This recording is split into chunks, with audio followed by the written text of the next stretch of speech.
দেশনেত্রী বেগম খালেদা জিয়া আর আমাদের মাঝে নেই। আপনারা সবাই জানেন যে এই নেত্রী দীর্ঘদিন তার রাজনৈতিক জীবনের প্রায় সমস্ত অংশটাই তিনি গণতন্ত্রের জন্য সংগ্রাম করেছেন এবং গণতন্ত্রের মূল্যবোধগুলোকে প্রতিষ্ঠা করবার জন্য তিনি আজীবন কাজ করে গেছেন। 3 বার প্রধানমন্ত্রী হয়েছেন। যখন প্রধানমন্ত্রী হয়েছেন তখন গণতন্ত্রকে প্রাতিষ্ঠানিক রূপ দেওয়ার জন্য তিনি কাজ করেছেন, জনগণের উন্নয়নের জন্য কাজ করেছেন। আর যখন বিরোধী দল ছিলেন তখন তিনি একইভাবে সেই গণতন্ত্রকেই প্রাতিষ্ঠানিক রূপ দেওয়ার চেষ্টা করেছেন। প্রিয় সাংবাদিক বন্ধুগণ, আজকে সেই নেত্রীর ইন্তেকালে বাংলাদেশের রাজনৈতিক ইতিহাসে এক অপূরণীয় ক্ষতি সাধিত হল এবং এই ক্ষতির পূরণ সহজে সম্ভব নয়। আজকে এমন একটা সময়ে তিনি চলে গেলেন যখন তাকে সবচেয়ে বেশি প্রয়োজন ছিল, যখন গণতন্ত্রের উত্তরণের জন্য আমরা একটা নির্বাচনের দিকে জাতি যাচ্ছে, যখন সমস্ত জাতি তৈরি হয়েছে নির্বাচন করে একটা গণতান্ত্রিক ব্যবস্থাকে প্রতিষ্ঠিত করবে, সেই সময় তিনি আমাদেরকে ছেড়ে চলে গেলেন। আমরা এই শোক, এই বেদনা আমাদের পক্ষে ধারণ করা খুব কঠিন। তারপরেও আমরা এই শোককে শক্তিতে রূপান্তরিত করতে চাই। আমরা দেশনেত্রীর নির্দেশিত যে পথ, সেই পথকে অনুসরণ করে বাংলাদেশের গণতন্ত্রকে আমরা একটা প্রাতিষ্ঠানিক রূপ দিতে চাই এবং সেই পথকে লক্ষ্য করে আমরা আগামী নির্বাচনে অত্যন্ত সুষ্ঠু অবাধ নির্বাচন অনুষ্ঠানের মধ্য দিয়ে বাংলাদেশে গণতন্ত্র প্রতিষ্ঠা করতে চাই। সেই নেত্রী আজকে অসংখ্য লক্ষ কোটি মানুষকে কাঁদিয়ে চলে গেছেন। আগামীকাল তার জানাজা অনুষ্ঠিত হবে, দাফন হবে। জানাজার জন্য আমরা স্থায়ী কমিটি সিদ্ধান্ত নিয়েছি যে আগামীকাল দুপুর 2টায় পার্লামেন্ট ভবনের দক্ষিণ প্লাজায় যে মাঠ এবং বাণিজ্য অ্যাভিনিউ, এই পুরো অংশ জুড়ে আমাদের নেত্রীর জানাজা অনুষ্ঠিত হবে। এই জানাজা পড়াবেন আমাদের জাতীয় মসজিদের খতিব অর্থাৎ বাইতুল মুকাররমের খতিব।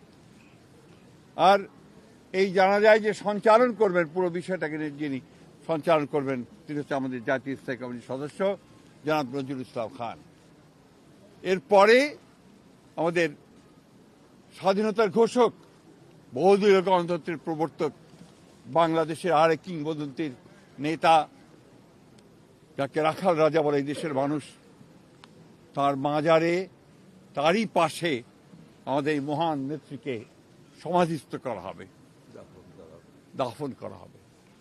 আমরা সবাই অত্যন্ত শৃঙ্খলার সঙ্গে এই জানাজায় অংশগ্রহণ করব এবং যে শৃঙ্খলার মধ্যে কথা বলা হবে, আমি বাংলাদেশের সকল স্তরের মানুষের কাছে অনুরোধ জানাবো, আপনারা সেই শৃঙ্খলা মেনে অত্যন্ত সুশৃঙ্খলভাবে জানাজা পড়বেন এবং তারপরে তাকে দাফনের অংশগ্রহণ করবে, যাদের দায়িত্ব তারাই অংশগ্রহণ করবেন।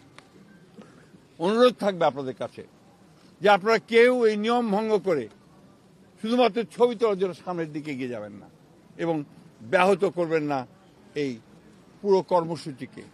আপনাদের আমরা বিশ্বাস করি দেশনেত্রীর প্রতি আপনাদের যে সম্মান, যে শ্রদ্ধা, সেটাকে অটুট রাখার জন্য আপনারা সেই শৃঙ্খলা রক্ষা করবেন এবং সর্বাত্মকভাবে সহযোগিতা করবেন এই জানাজা এবং দাফন কার্য সুচারুরূপে সমাধা করতে। সব শেষে আবারও পরম করুণাময় আল্লাহ তাআলার কাছে এই দোয়া চাই যে আল্লাহ তাআলা তাকে যেন বেহেশত নসিব করেন। আমাদের ভারপ্রাপ্ত চেয়ারম্যান জনাব তারেক রহমান, তার জ্যেষ্ঠ পুত্র, তাকে যেন তিনি সেই শক্তি দেন যে এই যে দায়িত্ব পালন করবার শক্তি যেন তাকে দেন এবং তার পরিবারকে সেই শক্তি দেন এই শোককে সহ্য করবার জন্য। আসুন আমরা আজকে সবাই এই শোককে শক্তিতে রূপান্তরিত করে বাংলাদেশ জাতীয়তাবাদী দলকে একটা অপ্রতিরোধ্য দল হিসেবে গড়ে তুলি, বাংলাদেশকে সত্যিকার অর্থেই একটা গণতান্ত্রিক রাষ্ট্র হিসেবে আমরা প্রতিষ্ঠিত করি। সবশেষে আবারও আপনাদেরকে ধন্যবাদ জানিয়ে আপনাদের সকলের সহযোগিতার জন্য বিশেষ করে এবং আপনারা জানেন যে ইতিমধ্যেই সরকারের তরফ থেকে 3 দিন শোক দিবস ঘোষণা করা হয়েছে, আগামীকাল ছুটি ঘোষণা করা হয়েছে এবং আপনারা ইতিমধ্যে জানেন যে প্রধান উপদেষ্টা তিনি বাণী দিয়ে কথা বলেছেন, আপনাদের সামনে জাতির সামনে কথা বলেছেন এবং সেজন্য আমরা সর্বাত্মক সহযোগিতার জন্য আমরা সরকারকে ধন্যবাদ জানাচ্ছি। সেই সঙ্গে দলের পক্ষ থেকে আপনারা জানেন যে 7 দিনের শোক ঘোষণা করা হয়েছে।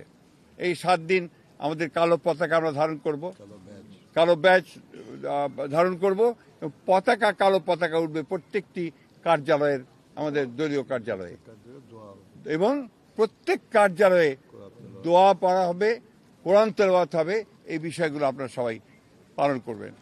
আমরা আবারও সকলকে সহযোগিতা করার আহ্বান জানিয়ে আমরা আজকে শেষ করছি।